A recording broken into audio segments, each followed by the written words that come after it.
ইমাম সাহেব জানালেন, একজন ভদ্র মহিলা মারা গিয়েছেন। মহিলার স্বামী আপনাদের উদ্দেশ্যে কিছু কথা বলবেন। একজন 70 ঊর্ধ্ব বয়স্ক লোক, সাদা পাঞ্জাবি পরা, দাড়িগুলো ধবধবে সাদা। ভদ্রলোক শুরু করলেন, আসসালামু আলাইকুম। আপনারা হয়তো আমাকে চিনবেন না, আমি এই এলাকাতে নতুন এসেছি।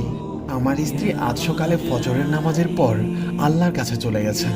আমরা একসাথে গত ৪৫ বছর ধরে সংসার করছি। সামান্য একটি ছোট সরকারি জব দিয়ে আমি সংসার জীবন শুরু করেছিলাম। সারা জীবন চেষ্টা করেছি সৎ থাকার। আল্লাহর কসম করে বলতে পারি, জীবনে কোনোদিন ১ টাকাও অসৎভাবে আয় করিনি। সৎ থাকার কারণে আয়ও ছিল খুবই কম।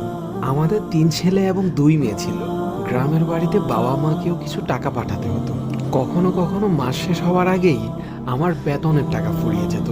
আমার সহকর্মীদের মধ্যে আমি ছিলাম আর্থিকভাবে সবচেয়ে দুর্বল, কিন্তু আমার স্ত্রীর কারণে আমি এটা কখনোই উপলব্ধি করতে পারিনি। আমার স্ত্রী যে কিভাবে সবকিছু ম্যানেজ করতেন একমাত্র তিনিই জানেন। আমার সাধ্যের বাইরে জীবনে কখনো কোনোদিন কোনো কিছু আবদার করেননি। জীবনে কখনো এটা বলেননি যে আপনি আমাকে এটা দিলেন না, ওটা দিলেন না।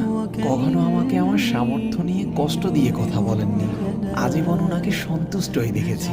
আমার বাবা মা মারা যাওয়ার আগে শেষের ৪-৫ বছর আমার সাথেই থাকতেন। আমার স্ত্রী আমার বাবা মারও যথেষ্ট খেদমত করেছেন। কখনো আমাকে এটা বলেননি যে আপনার বাবা মার খেদমত করা আমার দায়িত্বের মধ্যে পড়ে না। সত্যি বলতে পেনশনের টাকা পাওয়ার পর হজে নিয়ে যাওয়া ছাড়া আমি ওনাকে তেমন কিছুই দিতে পারিনি। তারপর উনি কোনোদিন আমাকে কষ্ট দিয়ে কথা বলেননি। আমার স্ত্রী একজন নেককার মানুষ ছিলেন, আত্মীয়তার হক রক্ষা করেছেন, পরোপকারী ছিলেন, স্বামী সন্তানদের হক আদায় করেছেন। ওনাকে আমি কখনো নামাজ কাজা করতে দেখিনি। উনি ধৈর্যশীলা ছিলেন এবং অল্পতেই সন্তুষ্ট ছিলেন। এক নাগাড়ে কথাগুলো বলে ভদ্রলোক দম নেওয়ার জন্য একটু থামলেন। এরপর আবার বলতে শুরু করলেন, আমি আসলে আমার স্ত্রীর হয়ে আপনাদের কাছে মাফ চাওয়ার জন্য এখানে কথা বলছি না। যে নারী ৪৫ বছর ধরে তার স্বামী, সন্তান এবং আত্মীয়দের হক রক্ষা করে চলেছেন, তিনি আর যাই হোক অন্য কারো হক নষ্ট করতে পারেননি। একজন জান্নাতি নারীর মধ্যে যা যা বৈশিষ্ট্য থাকা প্রয়োজন ছিল তার সবই আমার স্ত্রীর মাঝে ছিল।